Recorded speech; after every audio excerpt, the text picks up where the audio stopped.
di nuyu honorable député Maïmouna Sène waaw di ko dalal jàmm xam naa ne assemblée defagu leen seen wàll waaye yàlla def na wàll di ñaanal nag ki nga xam ne mooy le maire Ndiassé Ka te jóge fi ngir suñu département la bokkoon yàlla na suñu borom yokku yërmande ci moom. di nuyu Maodo Malick Mbaye Maodo Malick Sylla sax laa waroon wax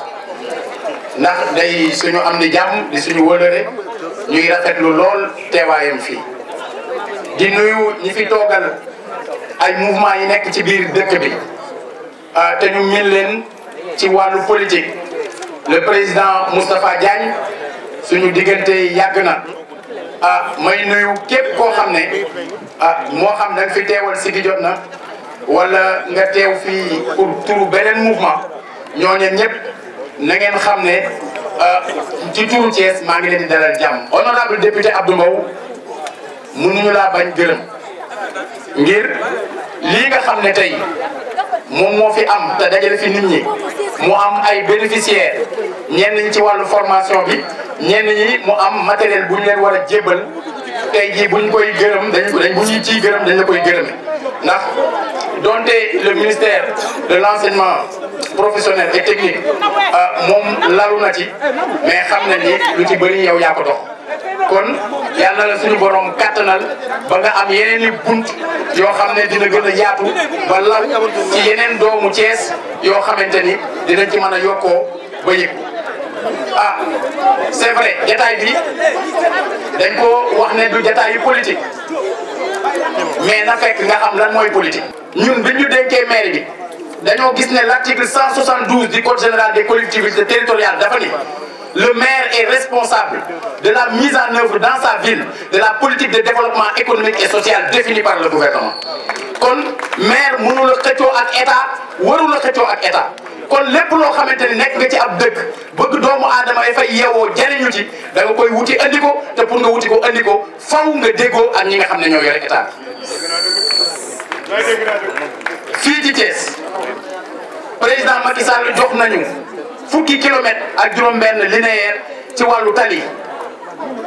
ba ñu mu bindee en 2016 ñu tànn ay mbedd fépp mënta daj nag ci 16 kilomètres mais au moins loolu nit ñi teg nañ ci seen bët am na mbedd yoo xam ne kenn mosu faa jaar muy diggante école Château d'Eau ñu koy wax Mamadou Diaw tey jëm mairie tey jii nit ñaa ngi fay jaar am na tali Macky Sall ko def duñ ne ko jërëjëf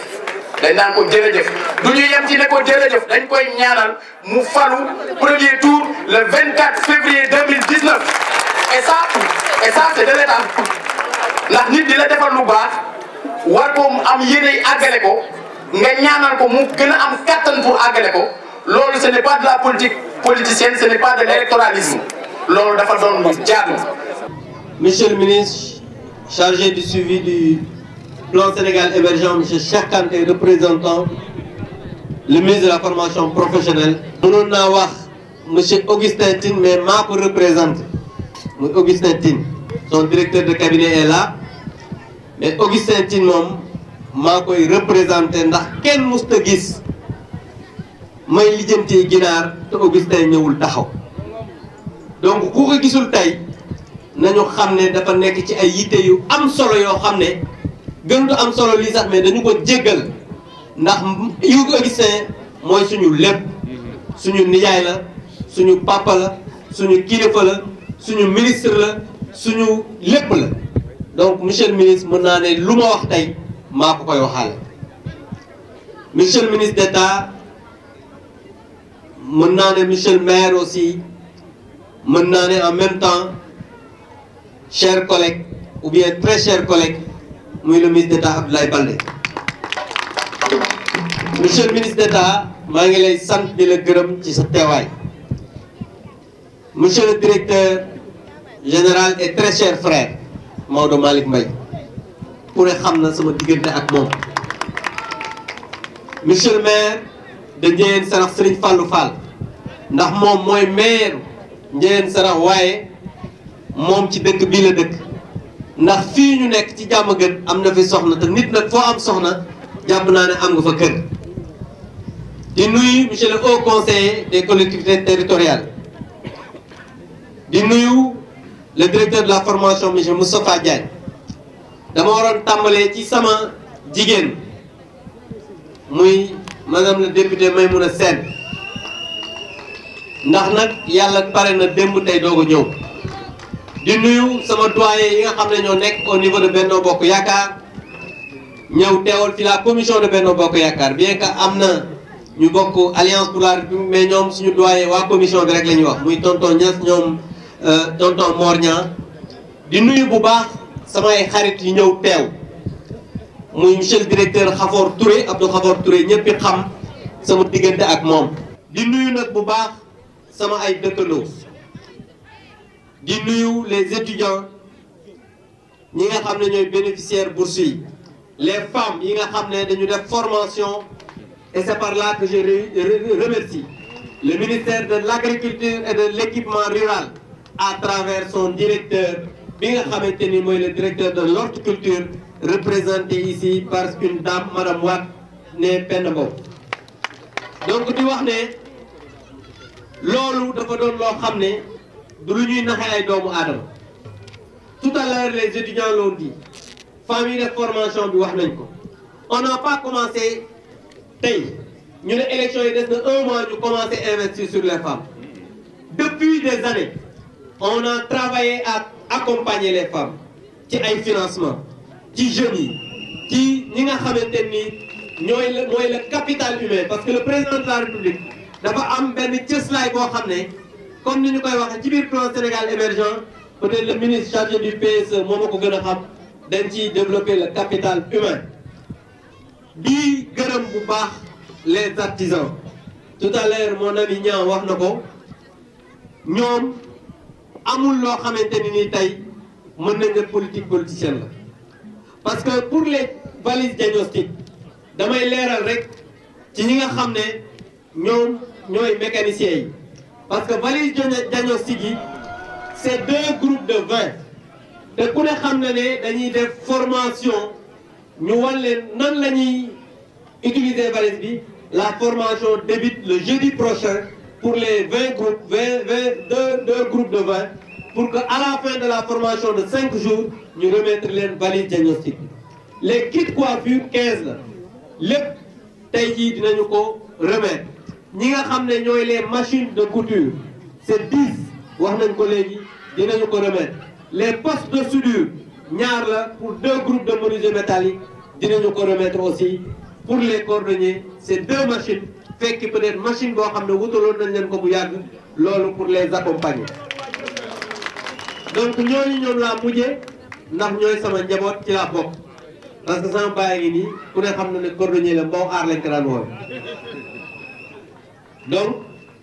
te sañuy wax ne li nga nekk kat boo ko bañee dafa fekk mu gën caa ñëw et nous Dieu a fait qu'au moment où on allait à l'école notre cher papa était à Abidjan et de la sueur de son front travaillait pour faire vivre ses enfants et aujourd'hui nous sommes fiers d'avoir un papa comme El Hadj Malick Mbow qui nous a accompagnés, qui nous a aidés, mais aussi à côté de ses épouses. L'une est notre cousine pratiquement dañu ko sarax paa bi mais keneen ki moom muy suñu yaay su koy sekk te man ku ne xam na ne mooy yaay peut-être ñoom Mansour ak ñoom kii mais man ku ne xam na ne Maara mooy sama yaay donc loolu dafa am solo parce que c'est un exemple pour la jeunesse parce que je dis tout le temps moi quand j'étais étudiant les week-ends j'allais à l'atelier de mon papa defar ay dàll jaay ko Colobane dellu campus social c'est dans cet environnement-là monsieur le ministre que j'ai grandi et aujourd'hui damay remercier ñi nekk fii ñëpp surtout suñu ay dëkkandoo parce que gisoo benn car bu ñëw fii parce que j'avais dit que on a travaillé pour les populations mais bu fekkee ne li ñuy def saf na leen suñu wootee dinañ ñëw amul kenn ku ñu jox 100 francs pour ne ko paasal pour mobiliser pour venir 100 francs on a donné 100 francs à aucune personne bu présent fii tey parce que dañu jàpp ne président de la République dafa wax ne moom day investir sur le capital humain et il a investi sur le capital humain. Et je pense que tey jii jigéen ñi jeunes yi ak artisans yi wane nañ ne loolu lu am solo la. maa ngi nuyu aussi sama frère docteur Pape Amadou Ndiaye mais aussi imam yi nga xam ne ñëw nañ fi ci ñaan yi ñu ñaanal ci accompagnement bi. di nuyu bu baax madame Diong le maire Mbaye Diong mi ngi doog a ñëw léegi le maire de Ngoundiane bi nga xam ne suñu xarit la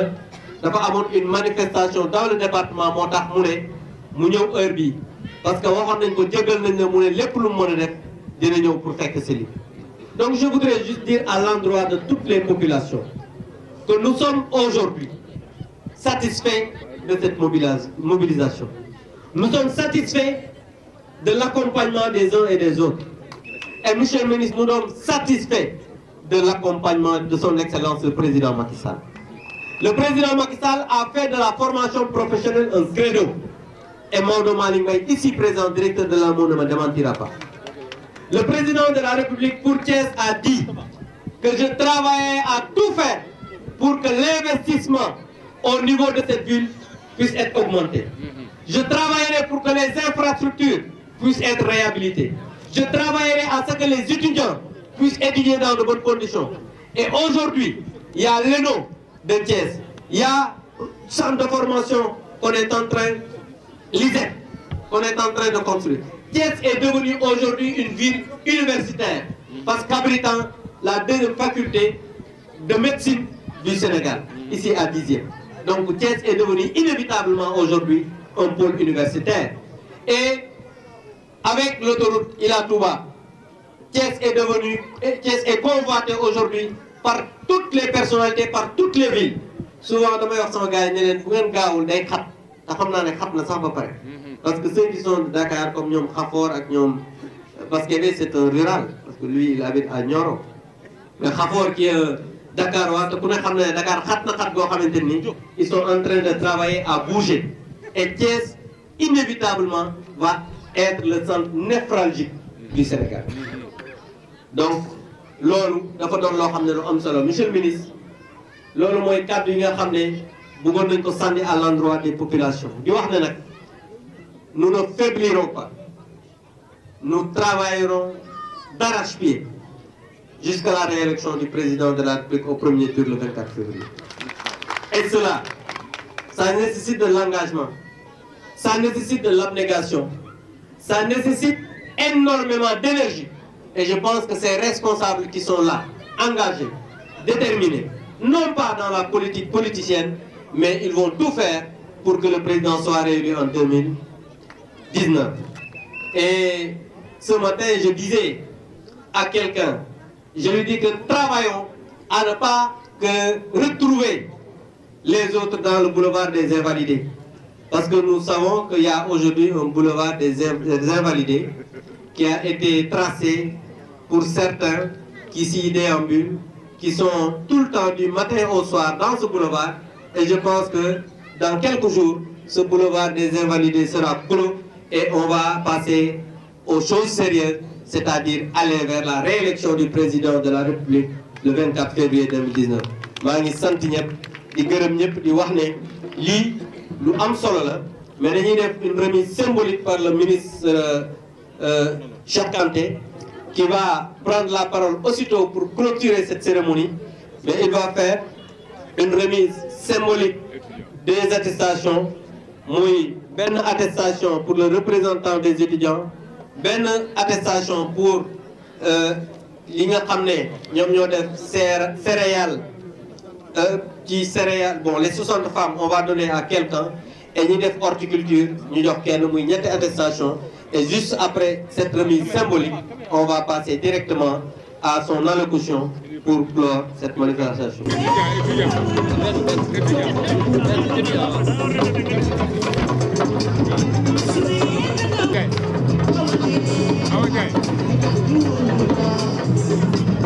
ku ci nekk ci turam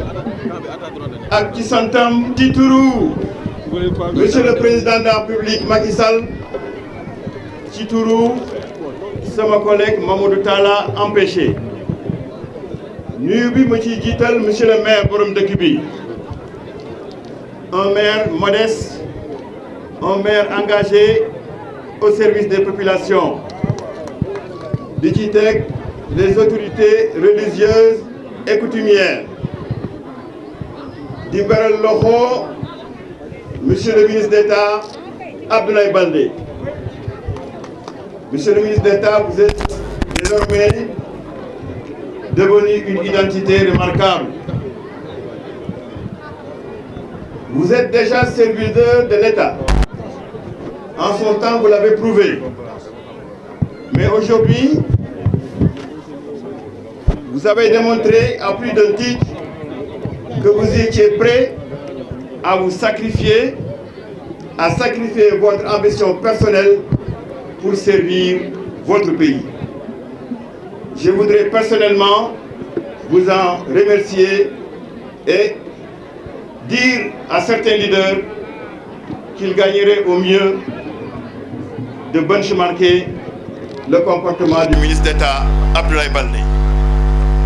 di ñi sama collègue yi ma fi fekk yëpp Abdou di rafetlu sa taxawaay parce que Thiès à chaque fois su ma fi ñëwee sama xol day sori Thiès dafa nekk une centralité ci Sénégal de par l'histoire soo fi taxawee bu yàggul le président ñëw di inaugurer la maison de Lat Dior Thiès di teeru refus teeru Demba War Sall teeru le dernier Damel nu mu tudd si le dernier Damel di ka jox du la joor non Samba Lawbe teeru Ibrahima Sarr cheminot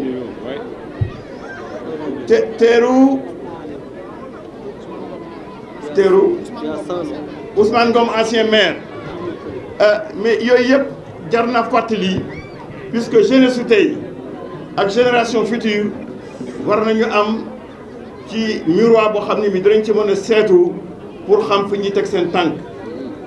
sooy wax Thiès département Thiès région Thiès il faut nga tudd El Hadj Malick Sy il faut nga tudd Amiri Ndak Seck il faut nga tudd cardinal Thiandoum ak loolu Thiès dafa nekk région bu yàlla may ci koom-koom ci mine ci industrie ci élevage ci agriculture ci tourisme tey li ko waral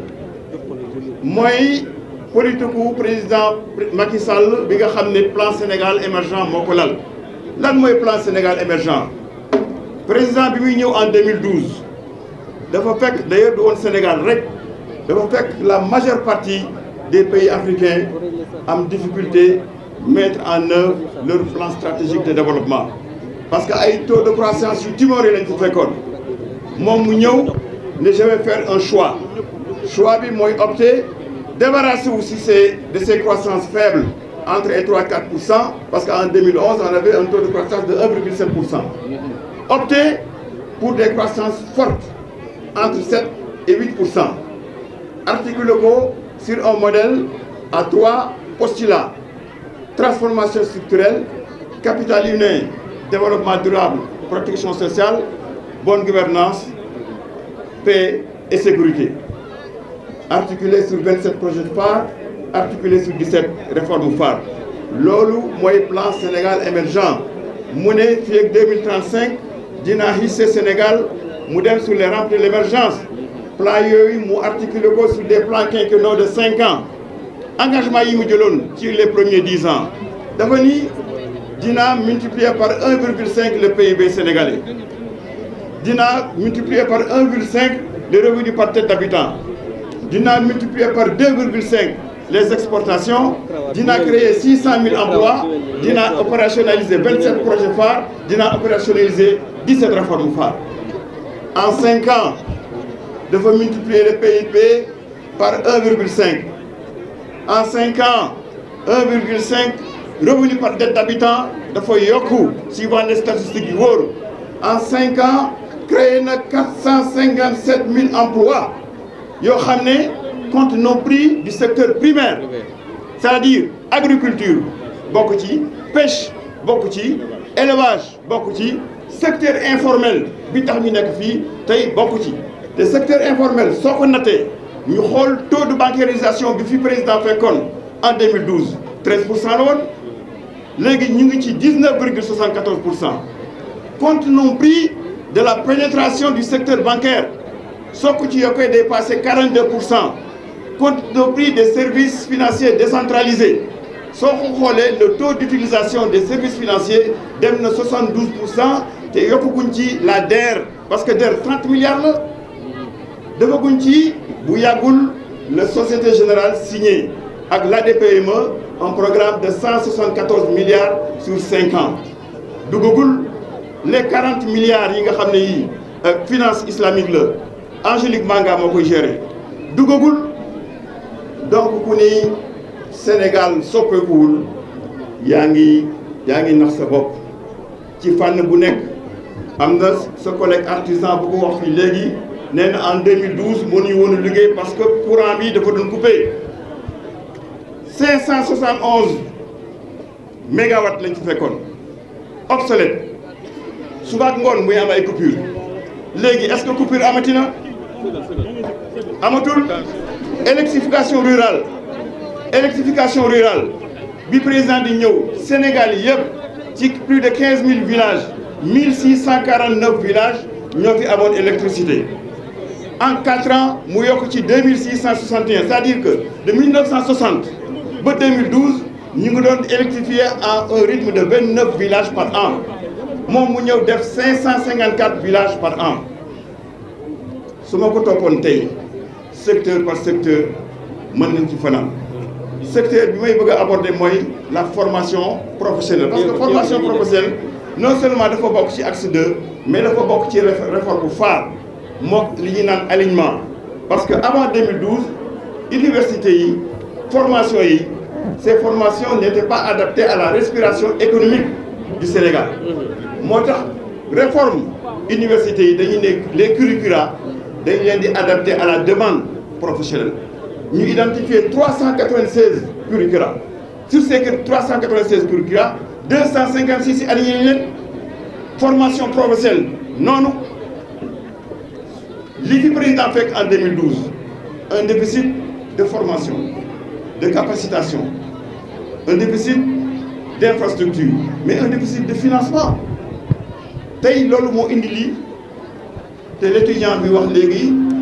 wax na lu am solo 21e siècle siècle capital humain la parce que c'est la guerre des compétences c'est la guerre des savoir-faire c'est la guerre des savoir-être soo amul compétence amul savoir-faire tu es exclu de la compétition donc moo tax jigéen ñi jot seen financement jeunes yi jot seen bourse yi maa ngi leen di féliciter di leen encourager di leen wax ni l'arbre se reconnaît par ses fruits ku la jox añ jox la njogonal su la diggee reer vraiment war nga ko mën a gëm moo tax c'est un devoir tey aujourd'hui ngeen jox président Macky Sall un deuxième mandat pour que liggéey bu rafet bii nga xam ne jaglewoo ko lu dul Sénégal jëm kanam ni mu ko doore ci bisimilah rahmaani rahim mu mën a yegg ci alhamdulilah rabbil alamin ma kumba horticulture dinaa ci wax parce que en 2017 Sénégal dafa def un grand bond en avant ci horticulture te yaa ko jiite ñu ngi am 1,252,355 tonnes presque dañ ko doublé donc 400 000 tonnes oignon 140 000 tonnes pomme de terre nawet su jotaan am na ay carottes yoo xam ne ay nawet des légumes yoo xam ne dañ ko doon importé Hollande loolu dañ ne fi léegi parce que président dafa samp 196 fermes naataange ak 5 domaines agricoles émergence yoo xam ne yi ndóol mi ngi fi jógee ma di leen ci féliciter l'année passée suñu exportation horticole dañ ko multiplier par 2 parce que 56 000 tonnes la woon passé nañ 112 000 tonnes yi ma di la ci féliciter donc waaw monsieur Lamine Ngom di leen féliciter ñoom ñëpp guddi na maag sama xarit Abdou Mbow dafa am fu ñu war a dem donc jeunes yi kontaan naa trop bi mu fi déggee sànq artisans yi ne dañuy delloo njukkal Abdou Mbow nit ki da ngay am kóllëre